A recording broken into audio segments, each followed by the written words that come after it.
방금 소개받은 한국건설산업연구원의 조영준입니다. 제가 마지막 발표자인데요. 앞서 저와 이제 앞서 발표해주신 홍성진 실장님께서 정책에 대한 얘기들을 좀 해주시기로 하셨고요. 홍성진 실장님께서 좀 디테일한 정책 안들을 좀 제시해 주셨기 때문에 저는 좀 브로드하게 정책에 대한 평가를 좀 해야지 저희 양 원장님께서 조금 더 토론을 좀 쉽게 진행하실 수 있으실 것 같아서 저는 좀 큰 틀에 대한 얘기들을 조금 담고자 합니다.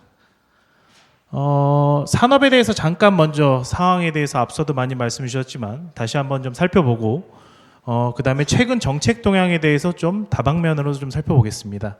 또 이에 대한 정책 평가를 조금 해보고요. 이에 따라 향후 패러다임 전환 방향에 대해서 중장기적인 거와 단기적인 거를 좀 섞어서 말씀을 드리겠습니다. 앞서 1세션에서도 말씀을 주셨다시피 우리 건설 산업은 국가 경제 성장 견인의 주된 산업입니다. 건설 투자 기준으로는 한 15%의 GDP의 15% 정도를 좀 차지하고 있는데요. 물론 건설 산업의 GDP 변화 추이는 조금 있습니다. 93년도에 21%가 최정점으로 해서 지금은 15% 정도 수준인데요. 그것보다 더 중요한 건 이거 같습니다. 통계가 작성된 60년대 이후 현재에 이르기까지 풀었으면은 전체 GDP의 경제 성장의 기여율을 나타내고 있는데 우리 건설 산업이 보시는 바와 같이 대부분 양의 성장을 크게 기록한다는 점을 봤을 때 우리 건설 산업이 우리 경제에서 차지하는 영향이 그렇게 중요한 것을 알 수 있지 않나 싶습니다. 하지만 최근 산업계의 목소리는 좋지 않습니다. 두 번째 발표자께서 말씀을 해주셨지만 항상 저희가 특히 수주 산업이다 보니까 냉온탕은 겪고 있습니다만 시기와 부침이 있습니다만 최근에는 전 개인적으로 그렇게 생각합니다. 이젠 진짜 임계치에 왔다. 산업의 체질을 개선을 하던 어떤 대폭적인 지원책이 있던 조금 더 큰 틀의 변화가 있지 않는 이상은 우리 산업이 이제는 진짜 임계치에 처하지 않았나 싶습니다. 뒤에서도 좀 구체적으로 수치로 조금 말씀드리겠습니다만 좀 그렇습니다. 하지만 우리 산업을 구속하고 있는 여러 난제들은 계속되고 있습니다. BCG에서 지난 2017년에 총정리를 한번 잘 해주셨는데요. 한 몇 가지만 좀 샘플로 말씀을 드리면 원가 중심 운찰제, 다단계 하도급, 신기술 투자 지원 부족, 이거 예전부터도 있었고 지금도 있는 얘기들입니다. 이러한 난제들을 어떻게 극복할지에 대해서 이제는 좀 더 생각을 해야 되는 시점인데요. 이에 따라서 오늘 세미나도 운영된다고 생각을 합니다. 하지만 저희 건설 정책이 보시는 바와 같이 다 나열을 하지 못했습니다만 해도 분야가 이렇게 다양합니다. 또 거기에 따른 최근 이슈만 하더라도 상당히 많은 부분을 차지하고 있고 오른쪽에 보시는 바와 같이 해당 정책에 대한 내용들이 다부처에서 복수로 관할을 하고 있는 산업 특성이 있습니다. 그래서 오늘 저희 양기관에서 일부 내용들을 좀 발제를 좀 해드리려고 하는데요. 특히 저 역시도 육성과 지능에 대한 얘기를 하려고 합니다. 그 전에 먼저 산업에 대해서 딱 세 가지만 다시 한번 살펴보겠습니다. 앞서도 좀 나온 얘기긴 합니다만 첫 번째 3대 산업악재로는 공사비 얘기를 드리지 않을 수가 없을 것 같습니다. 보시는 그래프와 같이 장기적으로 보면은 연평균 한 3% 정도 성장해서 우리 지금 물가 변동에 따른 계약 금액 조정 자체가 3% 이상인 경우에 물가 변동을 해준 듯이 어느 정도 보전을 해주고 있습니다만 2021년은 1년 동안 15%를 상승했고 지금까지 공사비 상승세가 지속되고 있다는 점을 고려하고 고건설 물가가 상당 기간 계속될 전망을 한다면 우리 산업에 미치는 파급 효과는 매우 크다고 볼 수 있을 것 같습니다. 제일 쉽게 얘기하는 게 제가 노임으로 말씀드리는 게 제일 쉽더라고요. 2015년에서 2024년 약 10년간입니다. 10년 동안 보통 인부 기준의 인건비가 90% 가까이 성장했습니다. 타 산업에서 이렇게 인건비가 급상승한 산업 자체는 없거든요. 이렇게 우리에게 공사비에 미치는 영향이 좀 크지 않나 싶습니다. 두 번째로는 업체 수 얘기를 드리지 않을 수가 없을 것 같습니다. 앞서서 잠깐 업체 수 얘기가 나왔는데요. 현재 종합전문건설업 합쳐서 약 9만 개 업체가 있습니다. 제가 늘상 말씀드리는 건데 우리 전국에 걸어다니면 편의점이 엄청 많죠. 편의점이 전국에 6만 개 있습니다. 편의점보다 건설업체가 많은 시장이 과연 정상적인 시장인가에 대해서는 한번 생각해 볼 필요가 있다고 생각합니다. 특히 최근에 보시면 종합전문건설업 다 마찬가지로 건설업 추가 등록 시 등록 기준 완화를 해줬다든가 생산체계 개편에 따른 등록 기준 추가 완화, 주기적 신고제 폐지, 시설물 유지 관리 폐지했다는 전업 증가 등 다 제도 정책의 영향에 의해서 건설업체 수가 급증했다는 점은 우리에게 좀 시사점을 가지지 않나 싶습니다. 세 번째로는 생산성입니다. 왼쪽에 있는 거는 전 산업에 대해서 OECD 국가별로 좀 비교한 거고요. 오른쪽은 우리 건설 산업을 얘기하는 건데 왼쪽만 먼저 보실게요. 우리 전체 OECD 국가 중에 우리나라의 노동 생산성은 다행히 일본과 역전이 돼서 일본에서 끝에서 두 번째 차지하고 있습니다. 전 산업 생산성이 이렇게 낮은 상황인데 우리 건설업은 보시는 바와 같이 빨간색이 건설업입니다.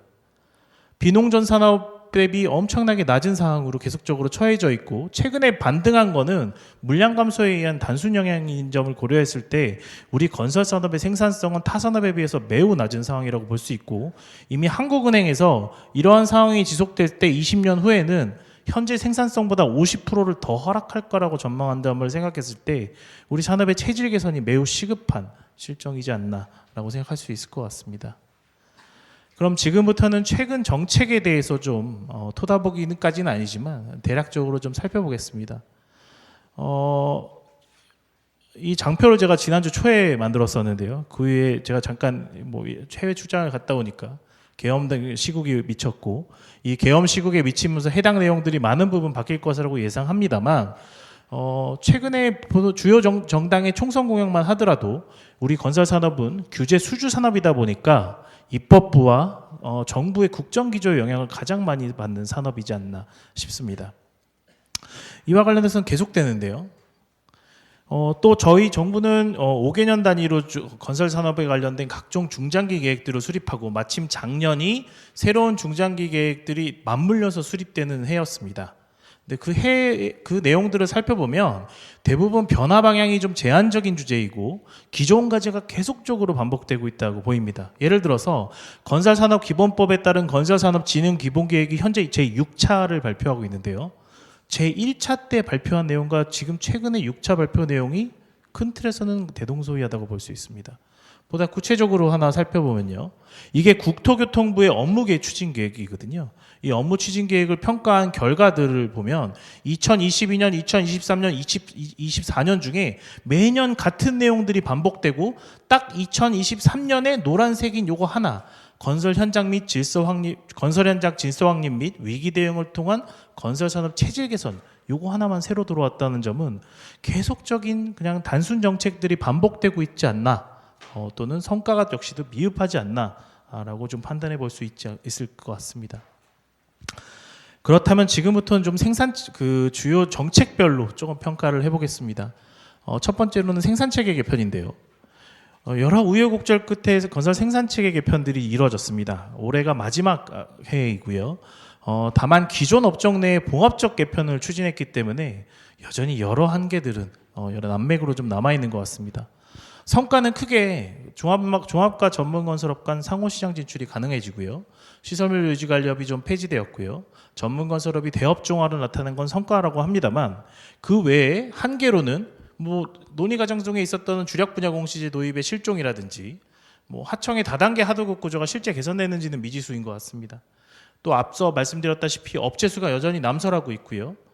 건설업종 단일화 논의 자체도 없어진 여러 가지 이런 한계들이 있기 때문에 결국은 큰 기대했던 효과 대비 산업 혼선만이 좀 지속된 거 아닌가라고 생각해 볼 수도 있지 않을까 싶습니다. 두 번째로는 공공조달 정책과 관련돼서입니다. 여러 가지 공공조달 정책에서는 오른쪽은 제가 생각하는 공공조달의 핵심 원칙입니다. 물품이든 용역이든 구매든 상관없이 모든 공공조달의 일반 원칙이 있고요. 우리 건설 산업에 미치는 추가 원칙이 총 4가지라고 저는 생각을 하는데 최근에 정부에서 공공기본조달법이라는 것을 또 만듭니다. 재정법과 기본법, 계약법이라든지 이런 것들을 아우르는 공공조달 기본법을 추진하고 있는데 핵심 원칙을 보면 딱 3가지를 제시하고 있습니다. 재정 효율성, 절차 정당성, 정책 효과성. 즉 공공조달의 하나의 저희 산업의 목적인 공공재원을 통한 산업의 진흥과 육성도 중요한 축이어야 되는데 공공조달 기본법에서 아예 그런 내용들 자체도 언급하고 있지 않고 제1가치가 재정 효율성만을 중시하고 있다는 것은 약간 편협된 시각이지 않나라고 생각해 볼 수도 있을 것 같습니다.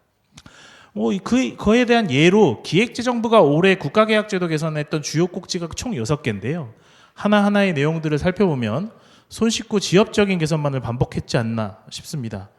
특히 재정이 증가하는 정책들은 하나도 없고 재정이 전혀 변화 없는 내에서 일부 지역적인 개선들을 계속적으로 꾀하고 있다는 것은 그만큼 저희의 산업진흥과 육성에 대해서는 공공조달의 시각이 매우 편향적이지 않나라고 생각해 볼 수도 있을 것 같습니다. 다음 주요 정책은 공사비 꼭지입니다. 앞서 잠깐 언급해 주셨길래 제가 짧게만 말씀을 드리면 여기 써 있는 여러 가지 최근 정책들이 좀 계속적으로 이루어졌는데요. 특히 적극적으로 정부의 공사비 현실화 대책 추진의 원년이라는 점은 매우 높이 평가해야 되지 않나 싶습니다. 하지만 결국은 이 핵심 내용은 낙찰률 향상이라든지 물가 변동 현실화라든지 이런 것들이 좀 담겨야 되는데 그렇지 못했기 때문에 실제 우리 업계가 체감하는 것은 여전히 미흡하지 않나라고 평가해 볼 수 있을 것 같고요. 이에 따라 최근 저희 연구원에서 대규모로 조사했던 설문조사 결과만 하더라도 공사비 상승 체감을 우리 업계가 한 90% 가까이 되게 심각하게 느끼고 있음에도 반해 관련된 정책은 조금 미온이지 않나 싶습니다. 다음은 품질 안전 불법 하도급 정책입니다. 특히 우리 잇따라서 광주에서 2건의 사고가 크게 있었고요. 인천 검단에서 사고가 크게 있어서 국민 여론이 우리 산업을 바라보는 시각 자체가 좋아지지 않았던 것은 주지의 사실입니다. 이에 따라서 정부 정책도 그에 발맞춰서 계속적으로 발표가 됐었는데요. 하나하나의 내용들을 살펴보면 사후 처방형 처벌 중심의 강한 규제로 너무 빠진 거 아닌가 싶습니다. 심지어 우리 정부가 우리 산업을 건설 카르텔까지로 좀 정의를 하고 있는데요. 품질 안전 강화에 따른 사업 지연이라든지 추가 비용 발생에 대해서는 외면하고 규제만을 강화했지 않나라고 좀 평가해 볼 수 있을 것 같습니다. 이에 따른 참고장표인데요. 국토교통부가 21대 국회에서부터 작년부터죠. 매우 강하게 드라이브를 걸고 있는 게 건설 현장 정상화 5대 법안이라는 것을 사실상 정부가 추진을 하고 있고요. 21대 국회에서 다 입법 파기가 됐습니다. 근데 22대 국회에서 보시는 바와 같이 제일 마지막 거를 빼고는 다 지금 재발이 된 상황인데요. 하나하나 내용들을 보다 보면 다 규제와 처벌에 관련된 내용들밖에 없습니다. 징벌적 손해배상제라든지 그것도 3배가 아닌 5배까지의 징벌적 손해배상제가 우리 건설산업에 처음 들어온 것까지 들어올 정도로 강한 규제와 처벌 중심으로 미친 사례인 것 같습니다. 이뿐만이 아닙니다. 현재가 22대 국회입니다. 올해 5월 30일 날 22대 국회가 개원을 했는데요. 현재까지 이미 우리 건설 산업은 전 세계 최고 수준의 건설 규제를 가지고 있음에도 불구하고 입법을 통한 건설 규제가 계속적으로 확대되고 있습니다. 현재 속도로 22대 국회 끝날 때까지를 생각해 보면 약 800건의 건설 규제가 신규 입법될 것으로 예상될 정도로 이 규제 중심적인 입법부와 행정부의 시각 자체가 과연 맞는지 좀 필요한 것 같은데요. 하나 예를 보면 좀 이해가 안 가는 것들도 참 많습니다. 예를 들어서 어린이 보호구역 등 학교 시간대 건설기계 통행을 아예 제한한다. 대안이 있어야 되거든요. 또는 이미 하도급자가 임금 체불을 하면 원도급자한테 대의 변제를 하도록 근로기준법에서 명시를 하고 있습니다. 근데 당연히 원도급자 입장에서는 이미 하도급자에게 공사비용을 지급했는데 추가적으로 대의 변제를 해야 되기 때문에 이에 따른 상호 다툼의 시간이 좀 필요하거든요. 근데 이거를 막기 위해서 국세 체납 처분 절차를 통해서 원도급자한테 즉각적인 징수를 한다든가 이런 규제 만능적인 입법들이 계속적으로 있는 것 자체가 정상적인 상황이라고 볼 수는 있지 않을 것 같습니다. 이에 따라 좀 더 브로드하게 정책 평가를 좀 먼저 해보겠습니다. 앞서도 계속 말씀드린 바와 같이 규제 강화 일변도와 손쉬운 규제 양산에 대해서 고민이 좀 필요한 것 같습니다. 특히 저는 청부 입법에 대해서 좀 문제를 삼고 싶은데요. 청부 입법이란 건 뭐냐면 사실은 정부 입법을 해야 되는데 정부가 생각하는 입법이 있고요. 이에 따른 정부 입법을 해야 되는데 밑에 보시는 바와 같이 정부가 입법을 하는 여러 가지 절차와 특히 규제 심사를 받아야 됩니다. 이걸 피하기 위해서 의원한테 법안을 주고 의원이 입법을 하도록 요구하는 게 청부 입법이거든요. 근데 왼쪽에 보시는 바와 같이 의원 입법을 하면은 여러 가지 규제 절차가 간소화되어 있습니다. 이에 따라서 14대부터 21대까지 거의 상당히 오랜 기간이죠. 상당히 오랜 기간 동안 정부 입법과 의원 입법 간의 비율을 보시면 14대 때 1배가 안 됐던 게 지금은 30배 가까이 이렇게 기울어진 운동장으로 빠질 정도로 의원 입법이 청부 입법이 강화된 거는 규제를 좀 심각하게 할 수 있는 문제에 대해서 개선이 필요하다고 보입니다. 두 번째로는 두 번째로는 앞서 홍성진 시장님께서도 말씀해 주셨던 내용의 약간 반복인데요. 산업, 특히 중소건설 기업의 육성이 아예 실종된 부분에 대해서는 개선이 필요하다고 보입니다. 저희 아까 9만 개 건설업체가 시장 내에 존재한다고 말씀드렸는데요. 9만 개 99%는 중소기업입니다. 중소기업에는 불구하고 우리 이미 또 건설산업의 기본법이라 할 수 있는 건설산업기본법에서는 왼쪽에 보시는 것과 같이 국토교통부, 즉 중앙정부에게 중소기업 보호와 육성에 관련된 여러 가지 원칙을 제시하고 있습니다. 하지만 사실상 관련된 정책 활동이 미비하거든요. 또 이런 그 중소건설 기업의 육성에 대해서 고민이 좀 필요합니다. 특히 최근에 산업통상자원부에서 여러 가지 산업진흥 육성들을 꾀하고 있습니다. 뭐 일일이 말씀드릴 수는 없습니다만 정책 펀드라든지 뭐 유동성 공급, 기업 규제 지수, 직접적인 재정 지원도 하고요. 인허가 타임아웃제, 여러 가지 산업의 육성을 위해 다각적인 노력을 타 산업은 기울이고 있음에 반해 우리 산업은 여기에 항상 소외되고 있는 점에 대해서 개선이 좀 필요하다고 보입니다. 또 계속적인 현안 이슈에 매몰이고 선제적 정책 추진이 미흡하지 않나라고 평가할 수 있을 것 같습니다.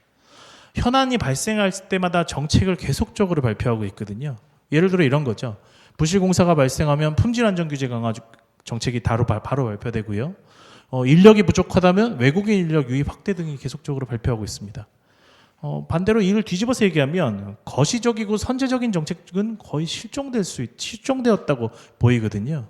그래서 특히 문제가 된 것들은 좀 보면 저 개인적인 생각이기도 합니다만 신규 정책의 실효성, 즉 기존 정책이 발표됐고 이게 어느 정도 효과가 발현되기 전에 새로운 정책이 추진돼서 기존 정책이 묻힌다든가 또 문제 발생 후 뒷북 추진했다는 아예 실기가 발생하고 있는 거. 최근에 아까 공사비 원년이라고 말씀을 드렸는데 앞서 공사비 지수를 보시는 바와 같이 21년도에 이런 문제가 가장 심각했거든요. 근데 이 지금 정책들을 발표하면 이미 실기를 했다고 볼 수 있을 것 같습니다. 또 정책 계획을 이미 발표한 정책도 이미 묻히는 경우가 너무 많습니다. 올해 3월만 하더라도 건설산업 활력대책을 발표했고요. 건설산업 활력대책 내용 중에 상당 부분은 현재까지 미추진 상태로 장기 놔둬 있는 상황이거든요. 이런 부분에 대한 고민이 좀 필요한 것 같습니다. 또 부처 간 정책 간의 통합 고려가 좀 미약합니다. 예를 들어서 제가 사례 예시를 좀 가져왔는데요. 뭐 레미콘 8호제라든지 레미콘 토요일 휴무제, 미세먼지에 따른 건설 현장 셧다운 증가, 타워 크레인 휴가, 작업 중지권 강화 뭐 이런 내용들이 다 공기를 지연시키는 대표적인 제도라고 할 수 있을 것 같습니다. 이에 따라서 정부는 건설기술진흥법 개정을 통해서 최소 공공공사만 하더라도 적정 공기를 산정해서 계약 상대자한테 지급해라라는 어떤 의무를 부여하고 있는데요. 지금 현재 공공공사에서 적정 공기 기준 준수를 전혀 지키고 있지 않습니다. 이뿐만이 아닙니다. 제가 장표로 만들 수는 없었습니다만 2023년부터 100억 미만 공사에 대해서 순공사 원가 이상을 보전해라라는 계약법 개정들이 이미 국가계약법과 지방계약법에서 이루어졌는데 실제 저희가 전수조사를 해보면 한 14%가량이 전혀 공공발주처에서 이걸 지키지 않고 있거든요. 이렇듯이 부처 간 정책 간의 통합 고려도 미약하고 이미 공공발주자에게 준 의무 자체도 해태하는 경우들이 많아서 이에 대한 고려 또한 좀 필요하지 않나 싶습니다. 마지막으로 브로드한 평가는 정부 주도와 민간 주도의 혼선, 대표적으로 스마트 건설 기술 사례를 하나 말씀드리고 싶습니다. 2017년부터 2022년까지 정부가 계속적으로 스마트 건설이라든지 스마트 건설 기술 개발의 확대를 위한 정부 주도의 정책들을 강하게 드라이브하다가요. 작년에 얼라이언스를 통해서 민간이 주도하도록 하겠다라고 얘기를 했습니다. 그럼 기존 정책도 민간 주도 정책으로 변화를 하고 어쨌든 변화를 해줘야 되는데요. 여전히 기존 발표했던 내용들은 계속 가고 있어서 이 스마트 건설과 관련만 하더라도 정부가 주도하는 건지 민간이 주도하는 건지 혼재가 되고 있습니다. 뭐 예를 들어서 정부 주도 빔 자격 신설했다는 산업 부담이 좀 증가하고 있다든가 기술 개발 중시를 한다든가 뭐 여러 가지 현재적으로 세부적인 논의들이 좀 필요한 부분들이 많아서 이에 대한 고려 역시 필요한 것 같습니다. 좀 더 마이크로하게 좀 내려와서요. 핵심 문제는 첫 번째로 저는 앞서도 좀 얘기가 있었습니다만 수주 물량 실종 이 부분을 어떻게 극복할 것인지에 대한 고민이 필요하지 않나 싶습니다. 최근 아시다시피 뭐 최근에 특히 이제 최근 전국 상황이 좋지 않기 때문에 내년도에 더 큰 민간 건설 시장에 급격한 위축이 발생할 수밖에 없을 것 같고요. 그렇게 되면 버팀목인 공공건설 시장이 어느 정도 작용을 해줘야 됩니다. 근데 왼쪽에 보시는 것과 같이 이 숫자들을 다 처음 보셨을 텐데요. SOC 예산이 항상 저희가 생각하는 건 한 25조 내외를 얘기하고 있는데 이건 일반 경상 예산을 기준으로 말씀드리는 거고, 특별회계라든지 뭐 여러 가지 이전된 사업들의 숫자 총액으로 따져보면 경상 기준으로는 한 46조가 최근 한 15년간 변화가 없었습니다. 근데 물가지수로 환산을 해보면 반토막이 났거든요. 건설공사비 지수로 합의를 해보면 60조가 33조로 이미 건설 물량이 반토막된, 특히 공공 물량이 반토막된 문제에 대해서 개선이 필요한 것 같습니다. 특히 SOC 예산이라는 것은 여러 가지 예산들을 세부적으로 가지고 있습니다. 토지보상비도 있고요. 심지어 SOC 예산은 버스 지원금도 있습니다. 이런 걸 다 발라내고 순수하게 건설비로만 바라보면 더 크게 감소를 했거든요. 실제 우리 정부가 13.6조, 물론 이제 건설공사비 지수로 물가 변화를 한 이유긴 합니다만, 현재 공공 물량이 이 정도밖에 미치지 않는다는 것은 심각하다고 보여서 이 수주 물량의 실종을 빠르게 극복할 수 있는 방안 모색이 좀 필요한 것 같습니다. 두 번째로는 계속된 건데 공사비입니다. 왼쪽 그래프를 좀 처음 보셨을 그래프 같은데요. 저희가 종합건설업 중에 토목건축공사업 기준으로 전수조사한 결과입니다. 그래프가 세 가지를 보이고 있는데요. 공공공사 매출 비중이 클수록 영업이익률이 더 소위 제가 속된 말로 표현드리면 박살나고 있는 상황입니다. 공공공사 매출 100인 기준으로 보면 이미 2023년에 마이너스 0.15%였고요. 올해 아마 실적 조사를 해보면 더 크게 떨어졌을 거로 보이거든요. 특히 이 공공공사에 대해서는 사업 계획부터 시공 전 과정에 걸친 공사비 부족을 이제는 더 임계치에 왔다고 보이고요. 최근에 신문지상에서 보셨다시피 유찰이 너무 급증하고 있는 거, 이런 부분에 대한 개선이 좀 필요하다고 보여서 이런 부분에 대한 고려가 좀 필요하다고 보입니다. 사업 단계별로 공공공사가 미치는 여러 가지 문제점들이 있는데요. 참고로 잠깐 봐주시면 될 것 같고요. 이뿐만 아니라 더 문제는 장기 계속 계약에 대한 문제를 들 수 있을 것 같습니다. 우리 헌법에서 단연차 계약은 계속비 계약이 원칙입니다. 근데 장기 계속 계약을 통해서 이거를 회피하고 있거든요. 문제가 뭐냐면 이미 2021년 이후에 계속비 사업이 없습니다. 우리 단연차 사업은 뭐든지 장기 계속 계약 사업이고, 이에 따라서 계약 상대자인 건설 사업자는 여러 가지 추가적인 공기 지원에 따른 비용 부담이 발생할 수밖에 없어서 가뜩이나 공사비가 부족한 가운데 설상가상 상황에 처해져 있지 않나, 이런 장기 계속 공사의 폐단을 좀 극복해야 될 것 같습니다. 민간 공사비와 관련돼서 좀 살펴보면 앞서 계약자의 원칙, 사적 계약의 원칙에 대해서 잠깐 말씀을 주셨는데, 계속된 시장 규율 제도 개선의 요구에도 불구하고 사적 계약 영역으로 정부가 사실상 방치하고 있는 영역입니다. 뭐냐면 책임 준공이고요. 민간공사 물가 변동 배제 특약과 관련된 사항입니다. 근데 업체가 민간공사 물가 변동 배제 제약 특약의 경험을 저희가 설문조사했던 최근 결과인데요. 이미 경험이 있다는 업체가 93.5%입니다. 문제가 심각하다고 볼 수 있거든요. 이런 물가 변동 배제 특약에 대해서 사적 계약으로 과연 방치해야 되는 시장인지에 대해서 고민이 좀 필요한 것 같습니다. 핵심 문제 세 번째로는 한계 기업에 대한 지원책 부재입니다. 앞서 말씀 주셨던 사항인데요. 왜 중기부 정책자금에서는 우리가 사행성 산업과 동일한 정책자금 제외 업종으로 담겨야 되는지 어떠한 근거 자료도 없습니다. 중앙정부만 하더라도 올해 여러 가지 사업들을 중소기업 정책자금들을 운영하고 있는데요. 왼쪽에 보시는 것 같이 이렇게 한계 기업이 도래하고 있는 현 시점에 마중물 역할을 해줄 수 있는 경영안전자금, 저리자금 대출 같은 경우는 정부의 마중물 자원으로 금융에서 적극적으로 좀 시행해줘야 되거든요. 근데 이에 대해서 고민이 좀 필요하다. 특히 중기부가 예를 들어서 건설업을 제외한 정책자금을 운영한다면 국토부 자체적으로도 해당 정책을 추진할 수 있는데 반해 국토부가 이런 부분에 대해서 전혀 고민하고 있지 않다라는 것은 이런 일시 한계 기업에 대한 지원책이 부재에는 문제는 좀 심각하게 개선이 필요하다고 보입니다. 마지막으로 이에 따라서 좀 정책에 대해서 좀 제안을 드리고자 합니다. 첫 번째로는 우리 산업을 규율의 대상에서 육성의 대상으로 좀 시각의 변환이 필요한 것 같습니다. 지난주 좋은 기회가 있어가지고 일본에 출장을 좀 다녀왔는데요. 일본에서 가장 부러웠던 일본 국토교통성 공무원들한테 제일 부러웠던 건 딱 두 가지입니다. 산업을 바라보는 시각이 지능의 시각. 그다음에 얼마만큼 우리 산업 내 종사자들을 끌어들일 수 있을까? 이 두 가지 시각에서 모든 정책들이 일관적으로 20년 이상 추진되고 있거든요. 최근 올해 6월에 제3차 담당자 3법이라는 것을 개정했습니다. 그 전에 품학법이라는 게 있었고 입찰 적정 계약이 있었는데 먼저 그 공공공사 품학 일본의 법에서는 아예 박혀 있거든요. 계약 상대자에게 적절한 비용과 공기를 부여하는 것은 발주자의 책무다. 근데 우리 앞서 보셨잖아요. 우리는 계약법의 핵심 원칙이 또는 공공조달의 핵심 원칙이 재정 유효성입니다. 이런 시각의 이 간극을 어떻게 극복하느냐. 또 최근에 법률 개정된 내용을 보면 파란색으로 색칠했던 내용 자체가 우리가 심각하게 필요한 내용인데 우리는 하나도 관련된 정책이 없거든요. 이런 부분에 대해서는 고민이 좀 필요하다고 보입니다. 두 번째 방향은 악마는 디테일이라고 제가 좀 표현을 했는데요. 계속된 규제 중심 정책 양산을 하기 이전에 기존 정책의 효과성을 좀 제대로 평가해서 실효성 있는 정책의 추진으로서 좀 개선이 필요하다고 보입니다. 이것도 역시 일본의 사례에서 좀 가장 많이 느끼는데요. 일본은 정책을 발표를 하면 매년 그 정책의 효과성 평가에 대해서 개별 세부 항목별로 진행을 합니다. 한 가지 사례인데요. 일본은 우리도 지금 마찬가지 문제에 처해 있는데요. 매년 공공공사가 4월에서 6월 또는 연말에 발주가 집중돼서 해당 시기 관련된 비용이 급증하는 문제에 빠져 있습니다.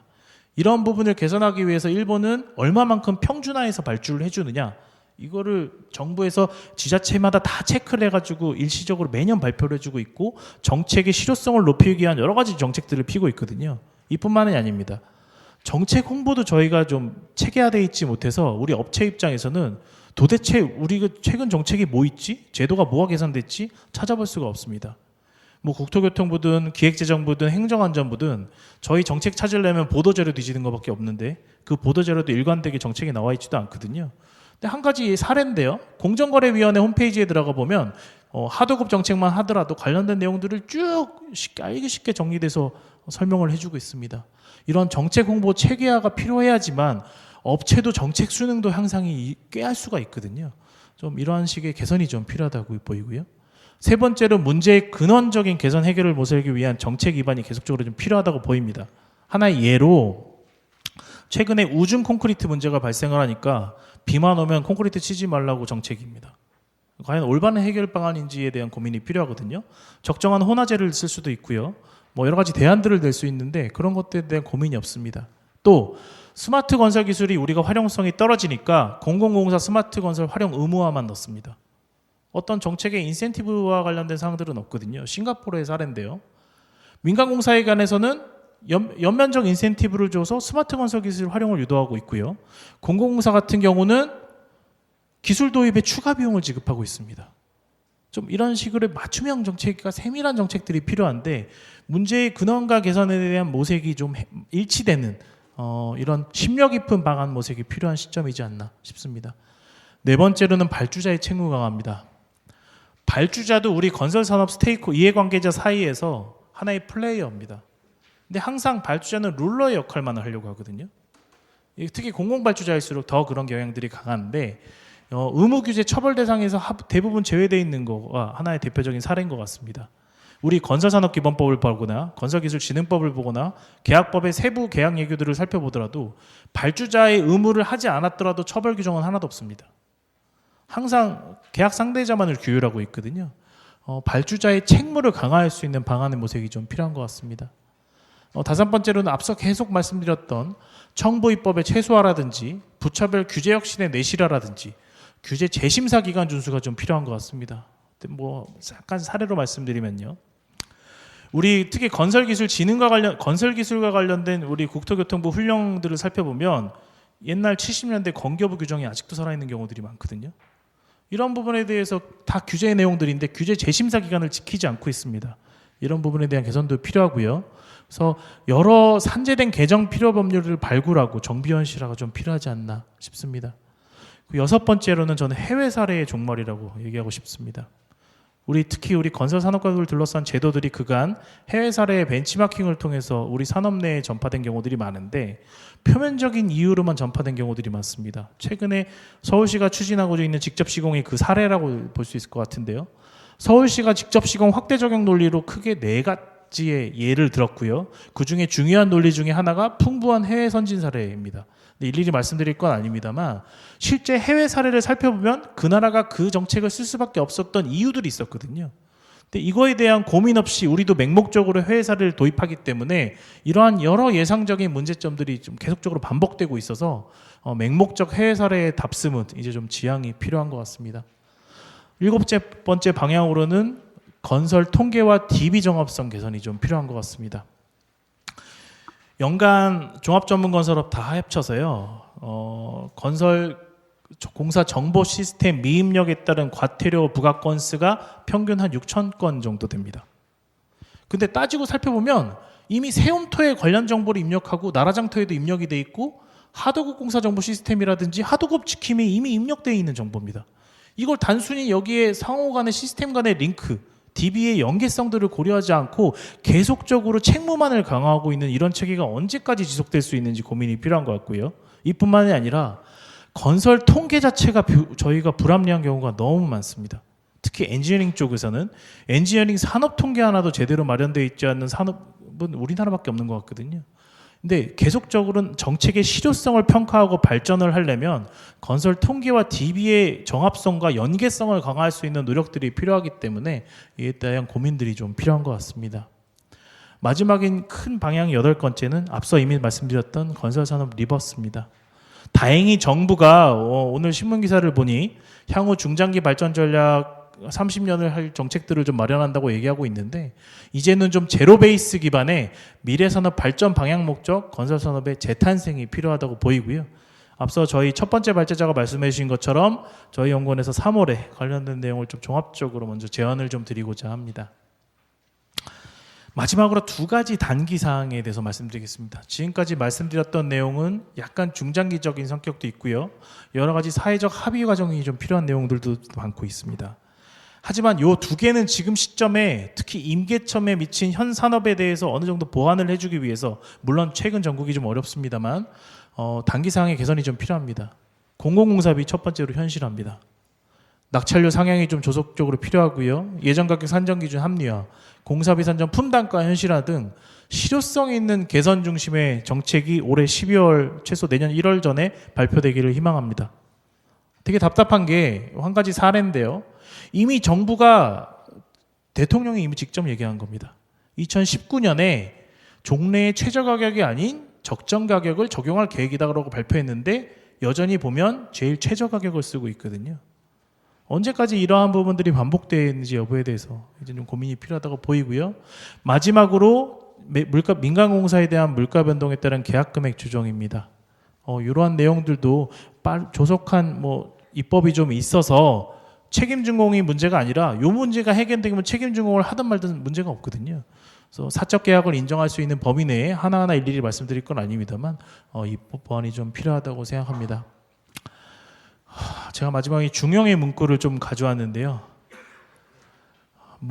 저희 건설 산업의 혁신 또는 건설 산업의 계속적인 발전을 위해서는 특히 재탄생을 위해서는 좀 먼 길이긴 합니다. 하지만 한 발자국 나가는 게 중요하기 때문에 오늘 계기로 조금씩이라도 나갈 수 있는 단초가 되길 희망합니다. 그래서 이상 발표를 마치겠습니다. 감사합니다.